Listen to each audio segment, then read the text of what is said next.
그러니 한계 소비 성향이 존재하고 0과 1 사이 값을 갖는다는 거야. 즉 소비가 오로지 이번 기 소득 혹은 이번 기 가처분 소득. 얘를 이제 계속 T를 쓰면 거추장스러우니까 얘를 그냥 YT라고 표현해 봅시다. 그래서 얘를 disposable income, 처분 가능 소득이라고 표현해 보면 오로지 소비가 이번 기 가처분 소득에 의해서 영향을 받는다.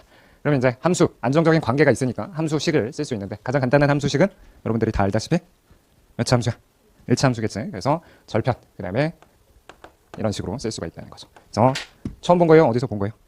이미 봤었지. 케인즈 단순 모형에서 이미 살펴봤었다. 그래서 C0 플러스 C 곱하기 Y 빼기 T를 이제 이렇게 표현할 수 있는 거죠. 그래서 소득이 1원 증가할 때 혹은 가처분 소득이 1원 증가할 때 증가하는 소비, 이거를 우리가 한계 소비 성향, 마지널 프로펜시티 오브 컨섬션이라고 표현했고, 마지널, 한계는 항상 미분에서 얻을 수 있는 거니까 가처분 소득 혹은 소득이 한 단위 늘어났을 때 소비가 얼마큼 늘어나는가는 요 소문자 C, 조금 더 정확하게는 소문자 C. 그래서 얘를 한계 소비 성향이라고 했었고, 한계 소비 성향은 뭐랑 뭐 사이 값을 갖는다? 0과 1 사이 값을 갖는다. 그때도 한번 설명했었는데 0과 1 사이 값을 갖는다는 게 뭐예요? 우리가 미분한다는 건 기하학적으로 기울기고, 기울기가 양의 값을 갖는다는 건 같은 방향으로 움직인다고 했었던 거지. 그래서 소득이 증가하면 소비도 증가하는데, 근데 1보다 작다는 건 뭐예요? 체감 아니야. 체감은 2번 미분한 값이고 이건 1번 미분한 거야. 체감이 아니고 소득 늘어난 걸 전부 소비에 지출하지는 않는다는 거지. 그치?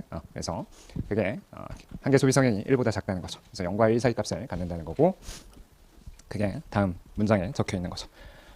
자, 다음에 사실 이거는 이미 우리 2장에서 케인즈 단순 모형에서 봤던 거고, 여기서 새롭게 등장하는 개념이 뭐냐? 여러분들 한계가 등장하면 항상 뭐가 등장하겠어? 뭐가 등장해? 평균이 있겠지, 그치? 그래서 평균 소비 성향이라는 개념이 요번 장만의 어떤 토픽이야. 이 3장만의 고유 토픽인데, 평균 소비 성향이 등장하게 된다. 그러면 평균은 당연히 나누기다. 그래서 소비를 가처분 소득으로 나눈 거, 이거를 평균 소비 성향이라고 부를 수가 있고, 그러면 수식적으로 쓰면 어떻게 돼요? 전체를 YT로 나눈 거니까 어떻게 되죠? YT분의 C0 플러스 소문자 C, 이렇게 되겠네. 맞아요? 맞지? 이제 평균 소비 성향은 한국말로 표현하면 어떻게 돼요? 한계 소비 성향은 아까 한국말로 하면 뭐였지? 추가적인 한 단위를 소득이 한 단위 증가할 때 소비가 얼마큼 증가하는가가 한계 소비 성향이고, 한계는 뭔가 한 단위 원인이 변했을 때 결과가 몇 단위 바뀌는가. 이제 평균은 전체 소득 대비, 전체 가처분 소득 대비 소비가 차지하는 비중이 되겠지. 그치? 그러면 이거는 일정해요, 변해요? 아까 한계 소비 성향은 일정해서 변했어. 이런 함수식에서는 일정했지? C로 일정했다는 거야. 한계 소비 성향은 C로 일정한데, 평균 소비 성향은 일정한 거예요, 바뀌는 거예요? 바뀌죠? 어떻게 바뀌어요? 가처분 소득이 증가하면 혹은 소득이 증가하면 이 값은 작아지겠네. 그래서 평균 소비 성향은 소득이 증가할수록 감소한다. 평균 소비 성향은 그게 이제 APC라고 쓸 수 있고, 평균 소비 성향은 소득 혹은 가처분 소득이 증가할 때 평균 소비 성향이 감소한다는 거지. 이렇게 쓸까? Y D가 증가할 때 얘는 감소한다. 이게 이제 케인즈 절대 소득 가설의 두 번째 특징이라고 볼 수가 있어요. 그럼 이거를 이제 그래프로 표현해 보면 다음과 같다는 거지.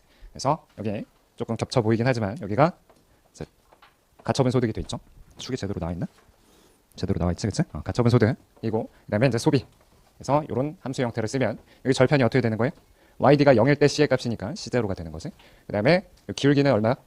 C로 일정한 이런 직선을 그릴 수가 있다. 자, 한계는 항상 접선의 기울기였잖아. 한계는 항상 접선의 기울기가 일정한데, 평균은 뭐였죠? 우리 미시경제에서는 이런 거 많이 했잖아. 평균은 기하학적으로 표현해 보면 원점에 그은 직선의 기울기. 그래서 한 점에서 원점에 그은 직선의 기울기인데, 점차 소득이 증가할수록 한 점에서 원점에 그은 직선의 기울기가 가팔라지고 있어, 완만해지고 있어. 완만해진다 이꼴 작아진다. 그래서 평균 소비 성향이 작아진다는 걸 기하학적으로도 볼 수가 있다는 거죠. 근데 이거를 어떻게도 표현할 수가 있어? 평균 소비 성향이 소득이 증가함에 따라서 감소한다. 이걸 방금 설명한 건데 뒤집어서 전체 소득 대비 소비하는 비중이 줄어든다는 건 전체 소득 대비 저축하는 비중은 늘어난다는 거지. 그치? 그래서 소득이 높을수록 더 많은 양을 저축할 뿐만 아니라, 이건 절대적으로 당연히 소득이 많은 사람이 저축을 많이 하는 건 당연한 얘기야. 이건 절대적인 거고, 상대적으로 소득 중에서 저축하는 비율도 많아진다는 거지. 그래서 그게 이제 고소득자가 저소득자보다 소득 대비 저축 비율이 높다는 거죠. 당연한 거야. 뭐 엄청난 발견을 한 거야? 당연한 거지. 저소득층은 저축 거의 못 하잖아. 그치? 근데 고소득층은 소비하고 나머지를 많이 저축하기 때문에 평균 저축 성향이 높게 되는 거지. 그치?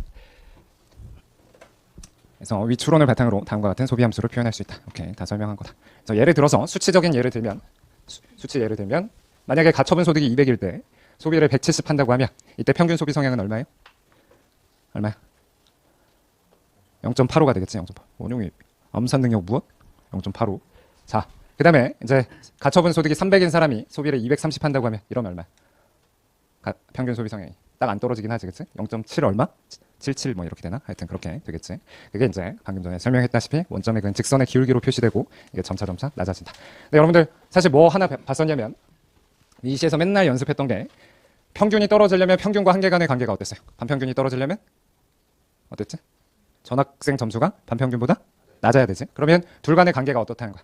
반평균이 계속 떨어지려면 전학생 점수가 반평균보다 낮아야겠지. 그래서 항상 케인즈 절대소득 가설에 따르면 이런 관계가 있다는 거야. 즉 한계 소비 성향이 평균 소비 성향보다 작다. 한계 소비 성향이 평균 소비 성향보다 작다. 그래서 그거를 이제 기하학적으로 표현해 보면 접선의 기울기는 하늘색으로 표현되고 이제 원점의 근 직선의 기울기는 노란색으로 표현되는데 어떤 게 가팔라요?